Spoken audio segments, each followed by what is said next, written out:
This is Professor Michael Chapman. I'm one of the most experienced IVF doctors in Australia. I believe that an important part that I can contribute is to educate patients in relation to fertility, infertility, and all that involves. These series of podcasts help to educate you. I hope they are helpful to you. If you wish to know more, however, I'm more than happy to have you contact me via email, which is profmchapman@gmail.com, or make an appointment to see me on 9138 4222. We can produce the same rate of pregnancy. So if a woman produces 10 eggs, if we've got 10 sperm, that's absolutely fine. You'll get a good pregnancy rate. So really, that's male fertility. Prof, we have a question from Dusika. She says, if your AMH is less than 1% and you've had 4 cancelled cycles, how can you improve the follicles for the next cycle? This is a question that we would love to have an answer for, because we see so many women in this situation, particularly when they're over 40. But it's even more distressing if you're under that age. What a very low AMH is telling us is that there aren't any follicles, or very few follicles. So your ovary has run out of them. Most women still have follicles into their 40s, but the numbers dwindle. The most follicles you ever have in your life is, in fact, when you were inside your mother's womb, at around about 1 million primordial follicles. By the time you're born, you've already lost half of them, 500,000. By the time you have your first period, you're back to 100,000 or so. And every month, you're losing 100 or 200 eggs.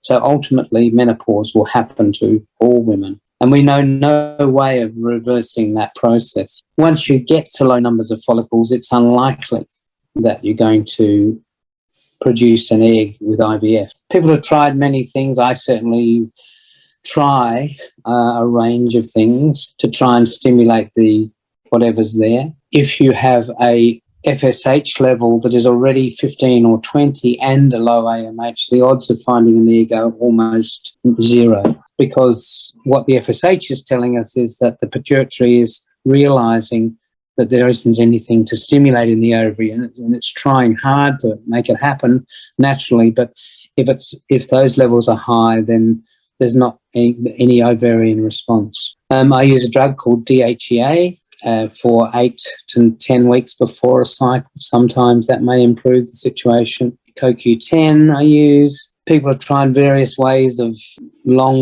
it's called long down regulation cycles in the hope of finding eggs. Some use massive doses of FSH, which is a total waste of time. So, sadly, there's not much to be done. People are talking now about drugs that may improve the energy levels in eggs, but to date, no medication has been shown to have any real impact. It's been shown in mice. You can get old mice to have more eggs. But in humans, that work has not shown to have any impact yet. But it's where we're all looking. Prof, Dusika says she's under 35. Yeah, no, it's a very sad situation. There's no magic wand. The reality is that your ovaries have very few follicles. Ultimately, if you want a baby, probably you're going to end up with accepting donor eggs. Prof, can you talk a bit share your opinion regarding lack of ethnic diversity among donors? Well, I'm not sure that's true, because IVF Australia actually has more Asian donors than Caucasians at the moment. So I'm not sure that there's a lack of diversity. I mean, obviously, who do we attract as donors? Who is it, the person in Australia today who is prepared to donate sperm with the knowledge that one day, when the child's 18 in New South Wales, they may come knocking on the door and say, "Hi, Dad." So it takes a particular male type to do that. We've actually, there is a group who are unlikely to have children in the gay community, and we certainly get